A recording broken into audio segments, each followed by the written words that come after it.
I wore hats and they always look stupid on me. No, they don't. That one's fine. It's that dumb 805 hat that you had on that was stupid. 805. episode. We're gonna start off with episode 4, right? Rendition. Let's just get you guys into this. We're gonna do a double episode together, so we'll mash up a little bit. We're trying to do too much Scooby-Doo in it for you guys, but we'll keep it pretty consistent and linear for you. Scooby-Doo in it? Yeah, did it like the Scooby-Doo ending from Wayne's World? That's weird. All right, so in this episode, so episode 4, so we actually, it starts the same way that Maggie's episode. So that would be 3 weeks ago. So it was the same way that Maggie's episode was, where you just see kind of Daryl alone in the woods, and so it kind of goes from there. And gosh darn it, dog! Like seriously, like you were saying, they need to put a leash on him. Like he looks so badass now, but he's not helping Daryl at all anymore. Yeah, this is definitely more fallout from when they met the Reapers. This is now following, what happened with Daryl. We know what happened with Maggie, we know what happened with Negan, and now we're finding out what happened with Daryl's side when he actually went off trying to find Dog after he chased him into the dark forest. And then yeah, this is ridiculous. This is twice now already. Dog has a second strike, right? He's walking on thin ice for sure. But what Dog does find is dun dun dun. Yeah, his old owner. Yeah, so he finds Leah. So Daryl's booty call.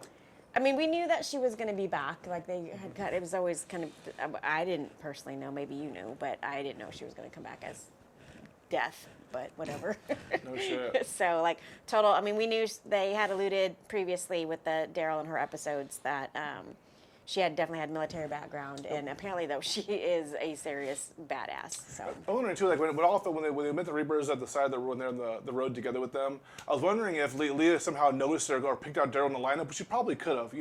I'm wondering when they went out trying to find people, that she instinctively went after Daryl to make sure that she was there to either protect him or break him or see what actually ends up happening to him. So I think that she was always like on his scent as soon as she saw him at that standoff.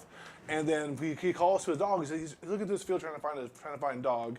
And Dog is standing by this Reaper. He's like, "Come here, Dog, come here." And he won't come. He won't budge. He's like, "No, this is cool." And he pulls the mask off. And like, holy shit, it's Booty Call Leah. It's not a booty call. They were in love. So kind of a little bit of that backstory. Then I guess wait. So anyway, so now Daryl. Like I'm all over the place. So Daryl gets captured essentially, and pretty much no mercy. Yeah. So like you said when we were chatting earlier today, like he's tortured again for like the umpteenth time. The most part, yeah. Exactly. But man, there's no break in Daryl. So yeah, TDS, the tortured Daryl syndrome, basically means that he always gets caught, always gets shit on, always eating the shit sandwiches. This is Daryl, like yes. to a T, the whole series. But he always takes it. He always takes it. He never Yeah. cracks. Totally doesn't crack. Uncrackable. He looks across the cell from him, and the next cell he sees one of their friends. I think it's Duncan is his name. Whatever the guy's name is. And so basically someone's caught with him, and he basically yells at the guy, "I ain't with you, your people are fucking shit." Kind of trying to sell them both on the idea that we don't know each other. Because they don't know each other, then we can't give them the same information together. So I think that's basically what Daryl's trying to do. Like, I want to try to save you in the group. You should do the same. We don't know each other until we get out of here. But I also think that he knows that out of everyone, like he's disposable. Like that guy. Yeah, like he didn't know him. They just met him. Like whatever. It's Maggie's people. But yeah, on Star Trek, he'd have a red shirt for sure. Yeah. Oh, absolutely. but I think they have a better chance of like we'll work together, but way after this is all out of here. Like just know, like I'm here for you, but we're not together right now. And I actually really thought that the guy wasn't going to get the hint. Me either. I was like, just stop it over here. Just stop it right now. Yeah. He already been beaten pretty bad. Looks like he'd already got the kind of like the bad end of it. He didn't know Leah, obviously. Right. He didn't know anyway, so he already got it pretty bad. Right. And then, so with the torturing, I mean, you can tell that, I mean, Leah gets him to stop. Like, so there is something there. So she's not, she definitely still has some heart there for him. Mm-hmm. But as part of that, like she's like kind of begging him, like, you got to give me something. Yep. So he does kind of give out, or at least describes, for sure, Maggie, Negan, and Gabriel. Yep. So they have that, but it's not. Nothing. It's pretty vague. Right. It's pretty vague, but I really thought that he was going to read. I thought that she was going to read through him. Like I thought I thought She might have, and just like again, like she needs something. Yeah. Like even if it's shit, give me a shit sandwich. So I can at least fucking try to Subway this to them and say it's fucking a triple meat combo or whatever. Right. Like it's definitely shit. But then I think that them saying the woman leader, since they know when they captured Meridian, there was a woman leader there already, which was Maggie. So I think they already like know who she is, and they know it's a smaller group now because Bill got killed. The preacher they might have noticed from across the way, or someone because someone stabbed him in the neck. Maybe they kind of confirmed he's that. pretty noticeable. Yeah. I got the foggy eye. I am a preacher. he's pretty I noticeable. think that was enough to be consistent with what they already knew, to be like, okay, he gave them enough of what he knows. And Right. if he didn't know them, like you say he doesn't know them, this would be really all he could give us. So Yeah. So then we kind of cut and we learn a little bit more about this kind of militia, I guess. So Yes. we find out that the actual leader, because at first I kind of thought it was Leah, but obviously, so she's a higher up, but she's not the leader. So the leader's actually some dude named Pope, who is not friendly. Yeah. He's a little out there, like all of our lovely leaders tend to be. So, and how we are introduced to kind of how harsh and crazy he is. So one of the people that made it back, he finds his demise because it was like he claimed to have brought, I don't know if it's Pope's real son. I don't know what that is all about. I think it was his real son. So, but basically, it's like the Pope is like, no, you brought back a dead body. Like that Yeah. shouldn't have happened. You should have been brought. Both body should have been back. dead. Exactly. And he even said he put him on his back and walked like 15 miles or something like that. He walked a crazy amount of time to be carrying a dead person to bring back just to as one of their brothers. It was very like, oh Jesus, this guy with these extra miles. You know what I mean? Well, that didn't matter. You should have just stayed out there. Pretty It was much. all for naught. So, and then Daryl gets tested. I guess kind of to wrap up the show. So Daryl gets tested, and Leah wasn't aware, obviously, that this was going to happen because her life was kind of put on the line too. Yeah, absolutely. So they're kind of chatting it up a little bit, and then they the Reapers like light the jail cell area or wherever they're being held. They light it on fire, and Daryl's instinct kicks in. He saves them. He saves both of them. And so I was concerned that it was like a test for them to find out if Daryl really cared about her, and then is something compromised type of a thing. But apparently they just wanted to make sure that he had enough heart to get out. Period. So. Or maybe it could have also been a subplot test for her to see if she gets out and leaves Daryl there. Like it could have been the test could have been on multiple levels of what he was trying to do.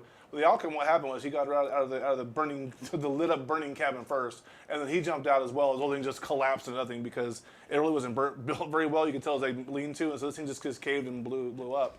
He walked out to about a group of maybe 12, 13 people, kind of like this crazy Nazi saying to him, and basically saying you're part of our team now. And so we can see their group is very small. They're obviously Blackwater, very much government contractors, and they talk about going to the desert and fighting for over there.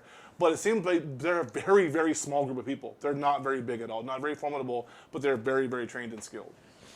Absolutely, and there's significance with fire for sure, and I'm sure we'll learn a little bit more about that. But how Pope gets back at whatever that dude's name is. I think I wrote it down, but I don't remember. Doesn't matter. He's dead. So he basically throws that dude in the fire. Yeah. So and then it's very Negan-esque with the iron thing. Puts his foot on his back so he can't get up out of the fire, and the guy actually burns his face. The guy stops moving, then the guy Pope removes his foot. It's as bad as Negan was. You're still helpful. You have a burnt face, you're still helpful. This guy made sure that you were absolutely dead. It was kind of and at this point, no one even tries to help the guy. Yeah. I'm watching, yeah, that's what happens. It was sucks to be you. Yeah, sucks to be you. Type of thing. So, all right. So that pretty much is season 4. Yep, in a episode nutshell. 4, yeah, so for we get episode 4. So we pretty much get all of at least a little bit more insight to who the Reapers are. So, all right. So episode 5. Out of the Ashes. Out of the Ashes. And on this one, we get to see more of our people. So it opens with Aaron having a nightmare, Yep. and everything that he's ever encountered. So all of the badness that The they've ever wolves, encountered. the whispers, everybody. Wolves, whispers. We see saviors whistling. So basically, it comes down to Aaron's trying to walk with his daughter, and you know it's a dream because of the high contrast red color in the episode. And you know we see like these skies, these crazy rainbow colors that you know that's a dream sequence. We learned that from Fear. So you see this bright red sky, and he's walking his daughter through the woods by herself trying to get back, and he's encountered by everyone they've ever had to attack them before, like a zombie, and then like basically every group they've ever fought before. I wonder, was that just like a nod to this being the final season, you think? Like, Could be. I was trying to think, like, why are we doing this now? So that's the only thing I could think of was that like some kind of nod to what they've all been through. So It's harder on you think on Aaron because you know obviously he brought our group into Alexandria. You know they were being walked on by Negan this whole time, but you know they experienced the worst part of everything after they brought Grimes' group on. Kind of hard you know to think that it was okay times until Rick's team came on. But they've been through so much, and this is Aaron kind of like reliving like you know everything, you know the death of a lot of his friends, his husband, all these people. So Aaron's like basically reliving everything that's happened to Alexandria himself, and he's been begging for help for these walls, and no one's like listening to him. So he's basically you know talking up a chimney, no one's here to help him, and he sees these problems happening with Alexandria being so mismanaged and so like hurt that I think Aaron just feels like there's just everything on him again, all those pressure and like all this hurt. And to that point too, I mean the wall does get breached. So and with that, well first I have to acknowledge that Jerry's back, which makes me super happy. So let me just say that. But they notice, and Lydia's back as well. So almost everybody at this point, besides the far off people like Michonne, we've actually seen to date now. But so as part of that, they see that there's a group of zombies being herded, like the Whisperers used to do that. So like right away, they kind of go into trying to figure out who the Whisperers are in that they're group. walking. Lydia gets it. Like they're walking in a motion, like in a path. And Lydia's like they're being herded. Like she's like this is what we do. Like I know what that is. Right, exactly. So and then they catch the one guy. Two of them, I think it's two females ran off. They catch the one guy and let's just do more torture because might as well all of the torture episodes. And then we kind of cut to, so this one goes between the Whisperers and Commonwealth. So we kind of go back and forth between those two storylines.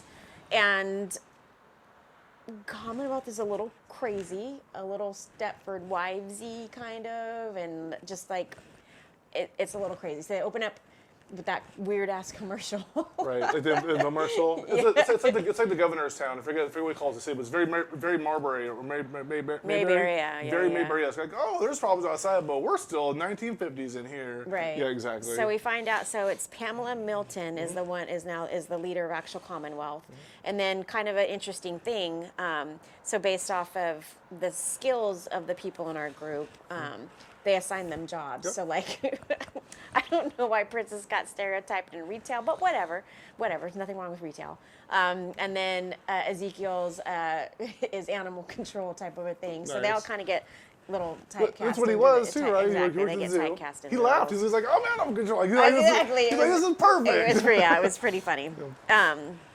And so now it's a mission for that group of people to get communication out to the others so that they know where they are. Because it's been how long would you say it's been since they've left? Jesus, I'd say at least 3 weeks. Yeah, as far as they know, significant amount of time. The Whisperers were already coming at their door.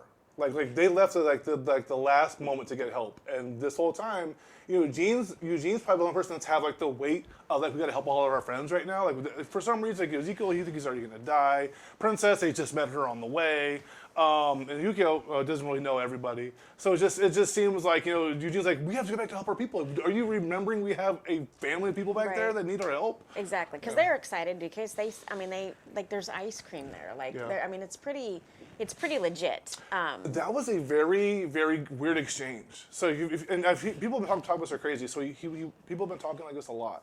When Eugene walks up to the ice cream truck to get ice cream with Stephanie, right? This is Stephanie that he mentioned. They brought her on the train. She looks very much like a nerdy person, right? So that's how Eugene would think of Stephanie looks like. You know, like Velma from Scooby-Doo. She's Lisa Loeb. She looks like Lisa Loeb. It just hit me. She looks like. it was, and like I said, they don't, the shows are so short. They don't waste a minute of dialogue, right? And so for some reason, a girlfriend of a very pretty black woman, which actually was supposed to play Stephanie 2 seasons ago when they actually had her name brought on. He asked her, he goes, "Is that Rocky Road?" And someone brought up that Rocky Road was their favorite, and they had this conversation, right? So basically, he's like, "You have Stephanie's ice cream." And the woman doesn't say a word to him. She obviously knows exactly who he is when he came on. She stares at him, takes a bite, and walks away. So literally was like you, and she was smiling, like you remembered. And then she walked away. So Eugene's kind of like caught him like a mistake, and she goes, "Here, this is like huckleberry or cherry or something."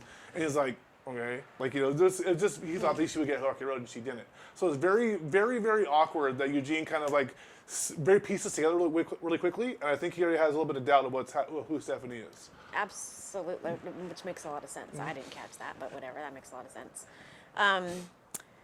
Also, as part of this story arc, before we get into Maggie and Negan, so Yumiko does find her brother, and who, God, what was he? Was he a surgeon? Is that what he was? I don't remember. So, but he's a baker, and so she was like, "Well, what are you doing? Like, you're so skilled," and he's like, "Well, I'm fucking happy. Like, let me make a cupcake and get on with life." So it's just interesting, like how serious she was, and like how just into that life that he is, and being able to do what kind of makes him happy. So I don't know if he lied about being a surgeon, or that's gonna come out to kind of haunt him in the end. Maybe, I don't know.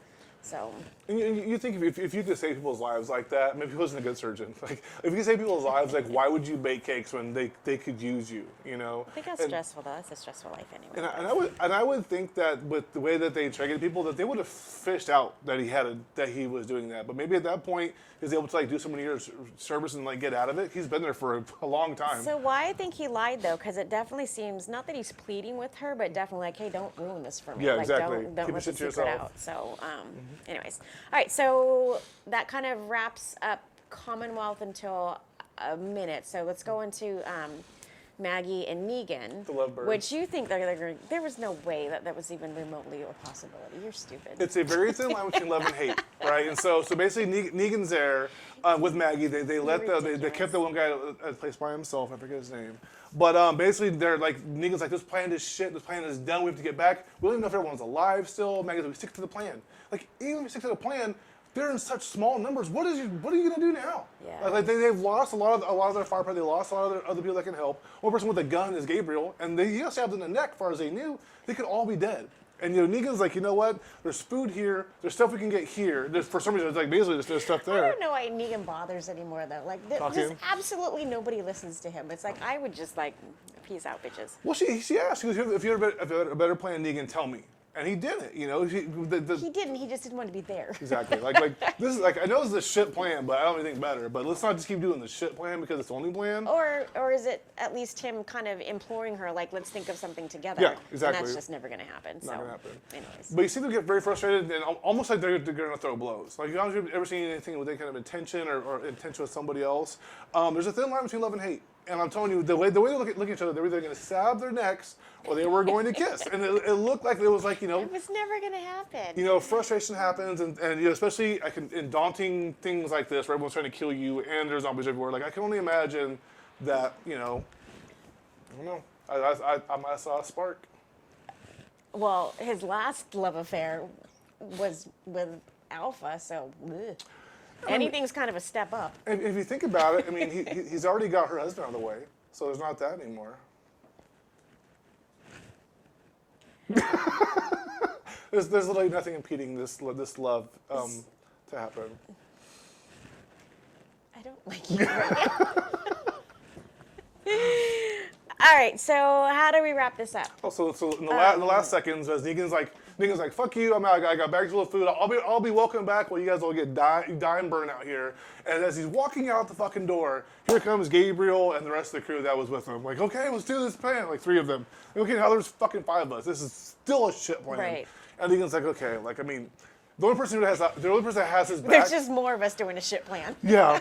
So the only person that really has his back, like I think, till the end is Gabriel. And if he leaves Gabriel to die, the only person that has his back, like Negan goes back to nothing. Like Negan, there's no one there that'll stick for him ever again. So Negan's like, fuck, like I'm better off having this person than having nothing. So. Well, Gabriel's like, I mean, he's definitely like his entire personality has changed, right? Oh yeah. Like, he's very. God's not here anymore. Yeah, exactly. So, and I think Negan sees that, and I mean, but they had that moment anyway in that trailer way back in the day. So. But he has the collar on still, so he could took that off at any time. The thing comes right off. He keeps it on. I don't think he keeps it on as a defense. If he gets caught, like he can, he has like a purpose for people. It could be a total defensive mechanism, but I think he has a collar on because he's still. Well, I think people still look at him for guidance, right? Sure. Just the average people that just need faith in their life or whatever. But so then the very last thing in this episode is back at Commonwealth, like they hatch a plan, or foursome, right? Hatches a plan to kind of figure out how to get back on the airwaves again. Well, let's say 5 of them, because Stephanie tells them where the comms are. She walks right into everything. Stephanie, like, basically. That's when I started to feel like it was fishy, though. Set like up, it was right. too easy. So. The whole thing is too easy. The whole them getting in and everything, it's just all too easy. So. But those things make sense to me. Obviously, so they get caught doing this, right? Stephanie might have been setting them up, obviously, like the fake Stephanie, to kind of see who they call. Like, hey, they have no group, but we're gonna find out if they're lying or not. But before they can even really, he talks to Judith and Rosita for like a very short brief of time. But at this time, instead of writing down and showing that they're liars, it kind of gets all spoiled. They're like, oh, we know this is going to happen. Stephanie very much takes a lot of sadness for it. They said she'd be dealt with later.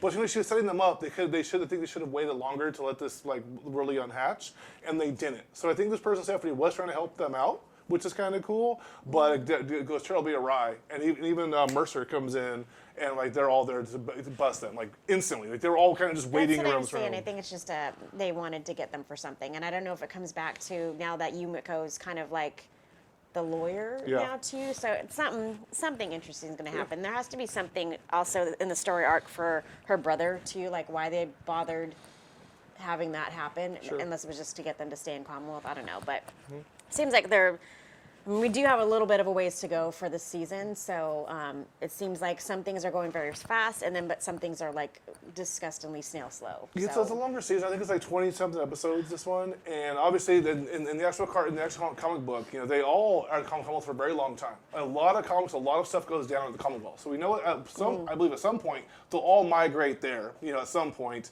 But this whole Yumiko, I'll be your lawyer, I'll be your lawyer now. I think it's going to actually bring to light that they're going to be a place with laws and laws and courts and stuff. You have to give us our due rights. So now they're pressing the limits of a constitution they haven't even read yet or skimmed across. So they're pushing the boundaries of how legitimately this place is and how structured they are, because they have to give them big due process. And they also got message out, right? They actually.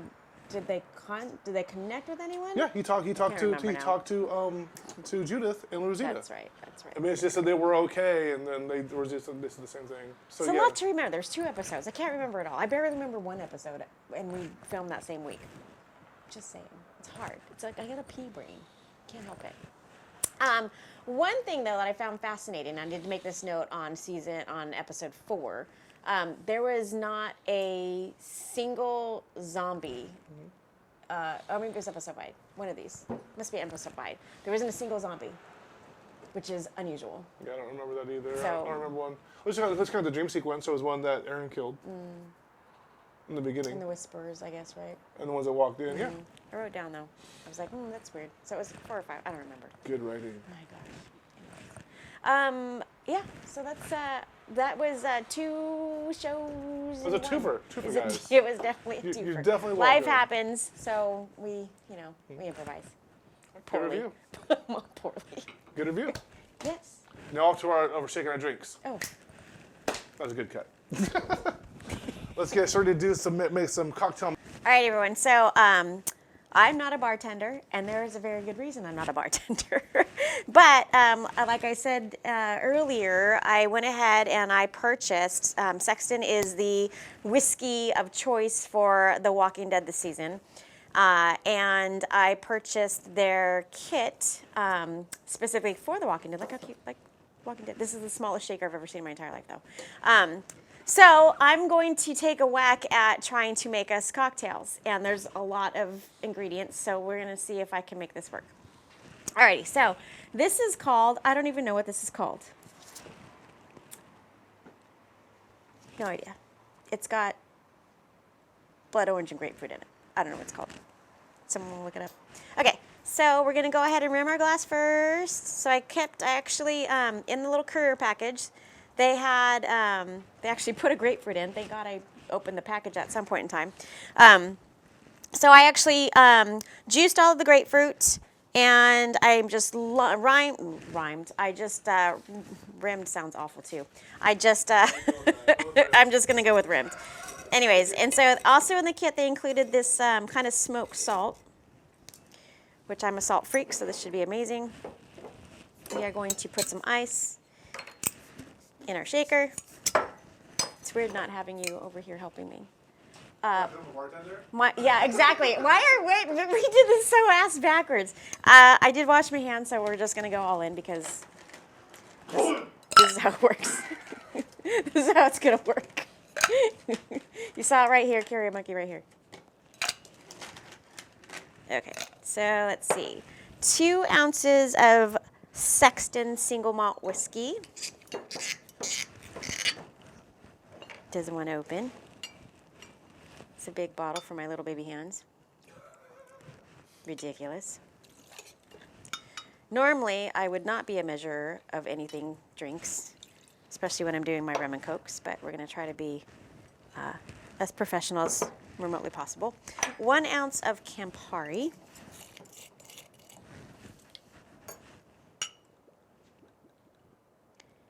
Boobling.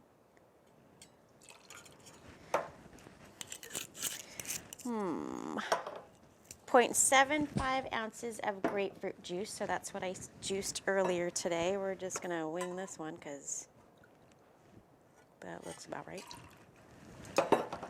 And 2 dashes of orange bitters. The problem is I have my contacts in right now, so I can't see anything close up, which is really bad when you're trying to read a recipe. 1, 2. They give you all the ingredients to that? Mm-hmm. They pretty full bottles for this. Yeah, you can make quite a few, except for the grapefruit. I got to go back and buy more grapefruits, if this is any good. And then 1/2 ounce of blood orange syrup. Really heavy on the blood orange stuff today, huh? I know, right? It's gonna be a really cool color, which I'm kind of excited about.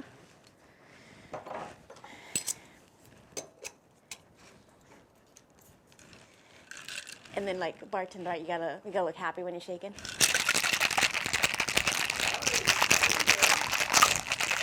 Feel like Isaac on the Love Boat. Oh, it's really cold. That's good. Woo.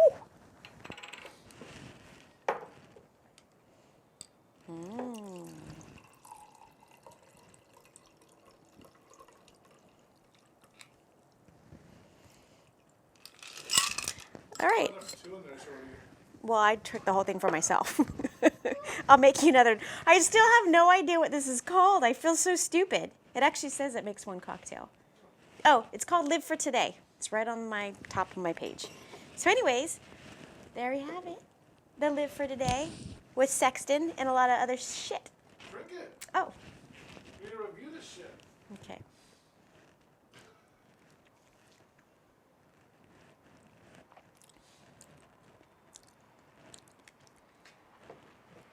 Well, I really like the salt. That's my thing. I'm like, oh, the salt makes it, like the salt makes the magic happen. So definitely still whiskey forward. I do like the blood orange in there. Adds a nice little tang to it. The thing I'm not a huge fan of is like that kind of syrupy sweetness with some of the ingredients that are in here. So that's the only thing I'm not a big fan of, but it's actually pretty tasty. I'll make you one. I think if you're more liberal on the alcohol, like then obviously the same amount of the other stuff, you'd be fine.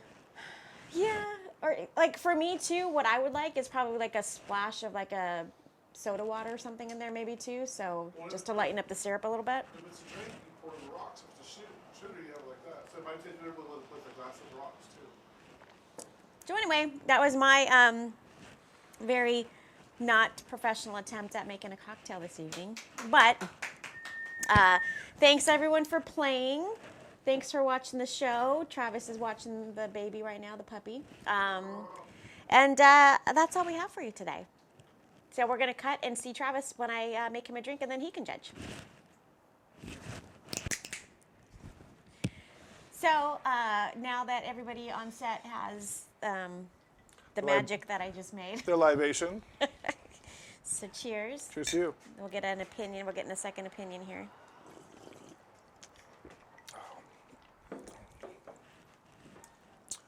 That's a good drink. The salt makes it. Like, I think the salt is it. Definitely. It's smoked something salt. It's actually pretty good. It's good. I like it. And I actually really do like the grapefruit juice. Should we put more alcohol in ours when I try this one? A little different. Put more alcohol in our drinks. Paul and I said a little more booze in it. I think it's great. It tastes awesome. I wouldn't order it because you might show straight up, but if I was gonna bring a drink for a woman or anybody else that makes cocktails, I would definitely order this for them. It's actually a very With good cocktail. the sugar content though, this is like a headache waiting to happen. Yeah, or you could This is the next day headache. or lose your foot to diabetes after a couple of these. But I said, someone likes sweeter drinks. This is actually a good way to drink some whiskey for sure. Yeah. And you were saying this is $70 on the market? 70, 80, something like that. It's through Curry or something. Well, look at the comments. Yeah, we'll cameraman, producer Paul will actually, we'll figure out the actual name of the drink, and we'll figure out it's Curry or something. I mean, My bad, you get the bottle of Sexton, you get some beautiful rock coasters, You got a cup. Walking Dead branded shaker. You got the bottle, you got a cup, you got the shaker, and then it's literally every ingredient that you possibly need, even the piece of fresh fruit that I didn't know was in there. If it was a gift to somebody, like you mail it to someone, like I haven't opened it yet, this is gonna rot in the corner of their house. I actually thought it was an orange. Thank God it was a grapefruit, because I was like, oh, this is not going to happen. Cue the 7. Yeah. What's in the box? What's in the box? All the gnats everywhere. It was, yeah. So thank goodness we decided to do this tonight, because it was on its last leg. To Brad Pitt and Kevin Spacey and Morgan Freeman. There you go. Try, guys. Anyways, Cheers. Cheers. Thanks, everyone. Thanks, everybody. Have a great week. That's great.